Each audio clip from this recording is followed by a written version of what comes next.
કહેવત હતી કે મનની ખેતી ને પંચની બેટી. ખેડૂત ધારે તે કરે. આખી દુનિયાનો જગતનો તાજ કહેવાય, જગતને પાલનાર પોષનાર જો કોઈ એ તો ખેડૂત હોય.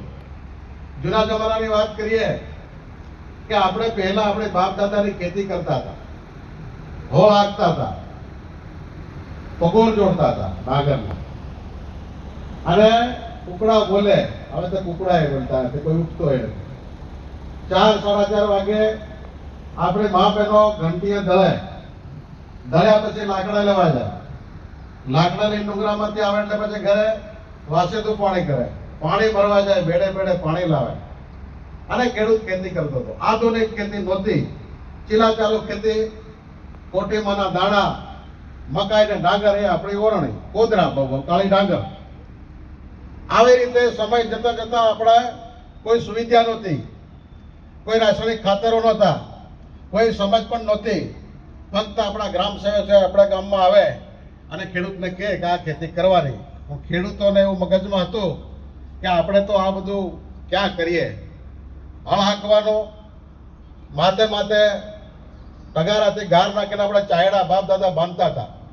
પણ કોઈને ચિંતા નહોતી. સરકારો આવીને ગઈ, પણ આપણા દેશના યશસ્વી વડાપ્રધાન અને ગુજરાતના તત્કાલીન મુખ્યમંત્રી 2001માં જ્યારે મોદી સાહેબ ગુજરાતનું સુકાન સંભાળ્યું, મોદી સાહેબ ગુજરાત નહીં પણ આપણા દાહોદમાં પણ રાતવાસો રોકાયા, આપણા ધાનપુર તાલુકામાં રહ્યા, રતનમાલ પણ જોયું છે, કાંટુ પણ જોયું છે, જેસાવાડા પણ જોયું છે, બારિયા પણ રોકાયા, અને એક વખત આપણા ભોરવા ગામે પણ દુકાને મોદી સાહેબ રોકાયા હતા.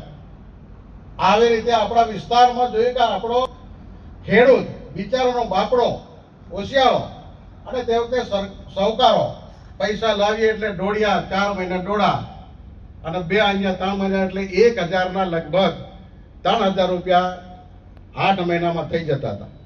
આવી પરિસ્થિતિ હતી.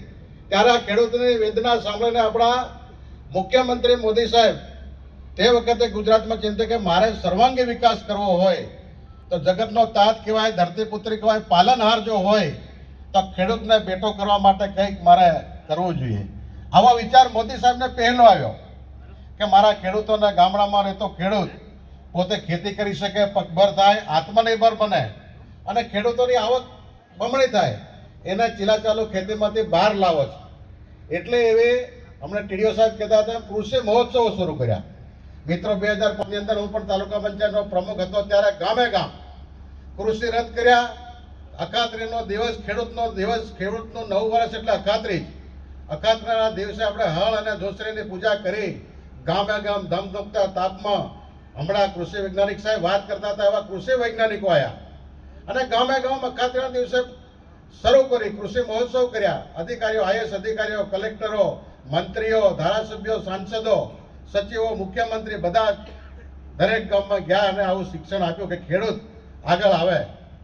વિચાર કરીએ મિત્રો, આજે આપણો આદિવાસી વિસ્તારના, આપણે ડુંગરાળ પ્રદેશમાં રહેવાવાળા ખેડૂત અને આપણે મહેનતદાર માણસો, આજે કાઠિયાવાડની અંદર, ધરતીની અંદર આપણો આખો આજે આવી સંખ્યા ઓછી છે. એનું કારણ એટલું છે કે આપણો બધો માણસ આજે ગુજરાતની અંદર ખૂણે ખૂણે કાઠિયાવાડમાં, રાઘવજી પટેલ સાહેબ વાત કરતા હતા, એમના કાઠિયાવાડ વિસ્તારમાં આજે મજૂરી આવી ગયા છે.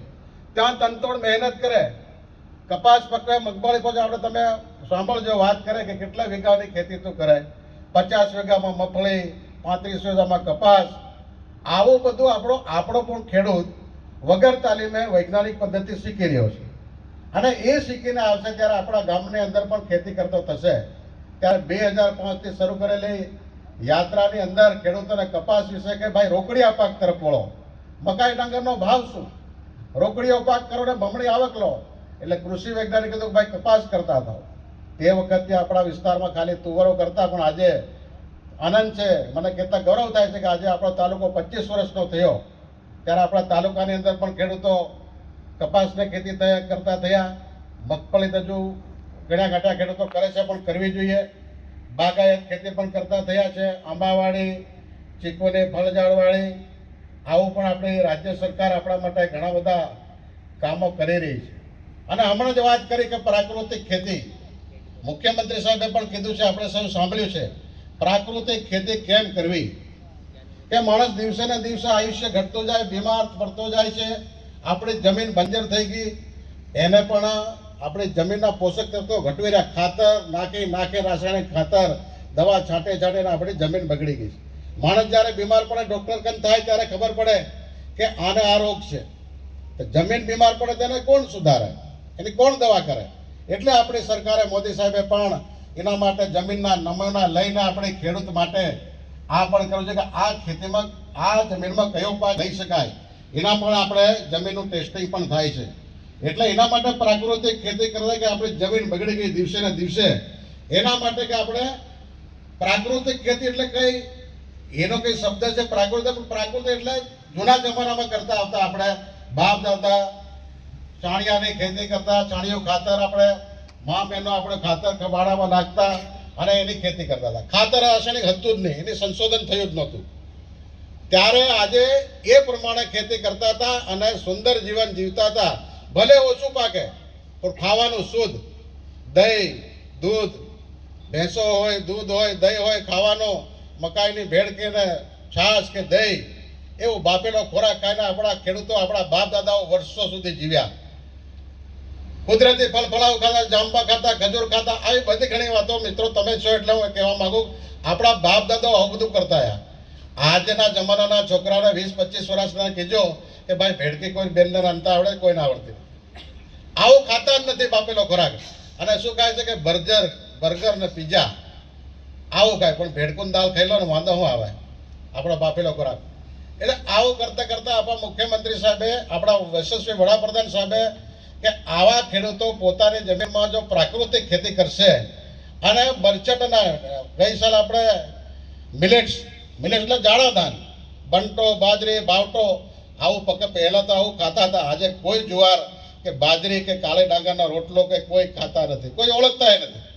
તો આયુષ્ય વધુ હોય ને માણસના ડાયાબિટીસ, કેન્સર કે આ રોગોથી બચાવવો હોય તો પોતે પકવેલું અનાજ ખાય તો એ તંદુરસ્ત રહી શકે.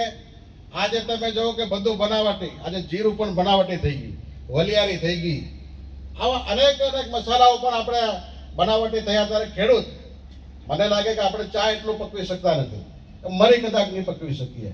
એના સિવાય બધો પાક આપણે ખેડૂત પકવી શકે એવું છે. આજે વિચાર કરો કે બાવટો ગઈ સાલે આપણા રાજ્યના, આપણા પોતાના પનોતા પુત્ર ખાબડ સાહેબે આપણા વિસ્તારની અંદર, દાહોદ જિલ્લાની અંદર બધે કીધું ભાઈ અમારા ખેડૂતો મિલેટ્સ પકવતા થાય. એટલે બાવટાનું સંશોધન કરીને બાવટો આપણા વિસ્તારમાં આપવાનું કર્યું. અને ગઈ વખતે આમાં બેઠેલા ઘણા બધા નેતાઓને બાવટો પણ આપણે ખેડૂતોને આપવામાં આવ્યો અને ઘણા લોકોએ બાવટો પણ પકવ્યો છે. આજે તમે વિચાર કરો, એક આદિવાસી ખેડૂત અભણ, થોડું ઘણું ભણેલા, આજે ડોક્ટર ગોરવા ગામના લગભગ ચતુરભાઈ અહીંયા છે સંગાડા, ચતુરભાઈએ બાવટાની ખેતી કરી અને બાવટાની ખેતી કરતા લગભગ 35 મણ જેટલું આવક એમને 2 કિલો બાવટામાંથી મેળવ્યું છે. એટલે ચતુરભાઈ માટે મિત્રો આપણે જોરદાર તાળીઓથી એનો સન્માન કરીએ, કેમ કે આવો ખેડૂત એક ગામડામાં એનો કપાસ પણ આજે જોવો, આજે રાજ્યના મંત્રી ખાબડ સાહેબ, ટીડીઓ સાહેબ, મામલતદાર સાહેબ, ખેતીવાડી અધિકારી સાહેબ એમના ઘરે ગયા, એમને દેખ્યું, એનો બાવટો જોયો. આજે સરસ મજાનો બાવટો પણ પકવતા થયા છે. તો મિત્રો આપણા વિસ્તારમાં આવા ખેડૂતો પાકે, એનું સન્માન થાય એના માટે પણ આ સરકાર આ કાર્યક્રમો કર્યા છે. આપણા ખેડૂતો માટે ઘણી બધી વિવિધ યોજનાઓ સરકારશ્રી આપી રહી છે. પ્રાકૃતિક ખેતી કરતા થાય, રાસાયણિક ખાતરનો વપરાશ ઓછો કરીએ, ખાતરીના દિવસથી માંડીને ખેડૂતનો સમય આવે ત્યારે આપણે છેટાપાણી બાળીએ, રોગ જીવાત મારીએ. આવું બધું ખેડૂતે એના માટે કૃષિ વૈજ્ઞાનિકો મિત્રો આવ્યા છે, બધી વાત કરવાના છે. સાથે સાથે રાજ્ય સરકાર આપણા માટે કિસાન સન્માન નિધિ, ખેડૂતને વર્ષે 6,000 રૂપિયા મળતા થયા છે. ખેડૂતને સિઝનની અંદર પૈસા ના હોય, કોઈને પર હાથ લંબાવો નહીં પડે, એટલે 2,000 રૂપિયા 3 મહિને એવો લગભગ 18 હપ્તા આપણા ખાતામાં ખેડૂતોનામાં પડ્યા છે. કરોડો રૂપિયા આપણી સરકાર આપણને આપી રહી છે. હમણાં મુખ્યમંત્રી સાહેબ કહેતા હતા કે 1400 કરોડમાંથી 1200 કરોડ આ ગુજરાતમાં વપરાઈ ગયા છે. એવા આપણા જિલ્લાની અંદર પણ આપણને હમણાં જ બધાના ખાતાની અંદર લગભગ 850, 8,500 અને બીજા 2,500 લગભગ 11,000 રૂપિયા લગભગ આપણા ખેડૂતના ખાતામાં બધાને પડી ગયા છે, મળી ગયા છે અને જે કંઈ અરજીઓ આવી બધી જ મંજૂર કરી દેવામાં આવી છે. પાક સંરક્ષણ માટે ગોડાઉનો બાંધવા માટે પણ ખેડૂતોને 1164 ખેડૂતોને 7 કરોડ જેટલી રકમ પણ આપણા દાહોદ જિલ્લામાં ચૂકવાઈ ગઈ છે.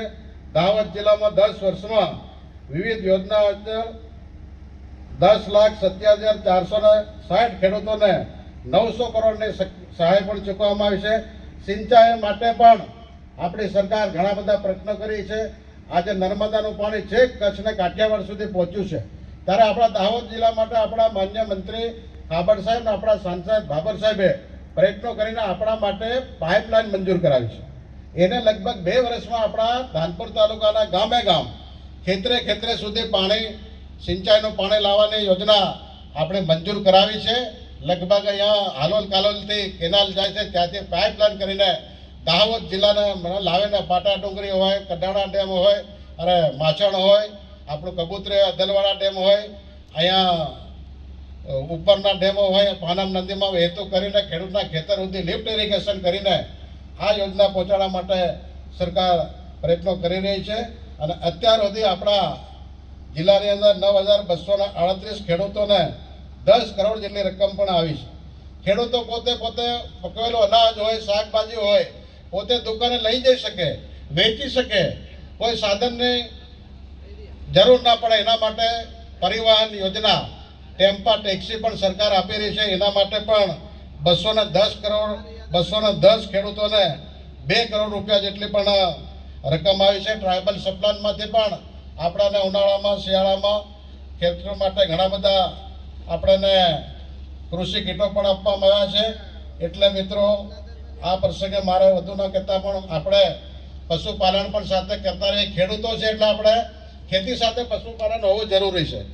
પશુઓ માટે પણ આપણે સારું ઓલાદ સારા પશુઓ રાખીને એને પણ આપણી સરકાર મોઢામાં મોતિયા થયા હોય, દાંત વાંકા ચૂકા થયા હોય, એનો પણ સરકાર વિનામૂલ્યે આપણને ઓપરેશન કરી શકે છે અને કૃત્રિમ વિજ્ઞાન દ્વારા પણ સારી ઓલાદો આપણે મેળવી શકીએ છીએ. એના માટે પણ ઘણી યોજના છે.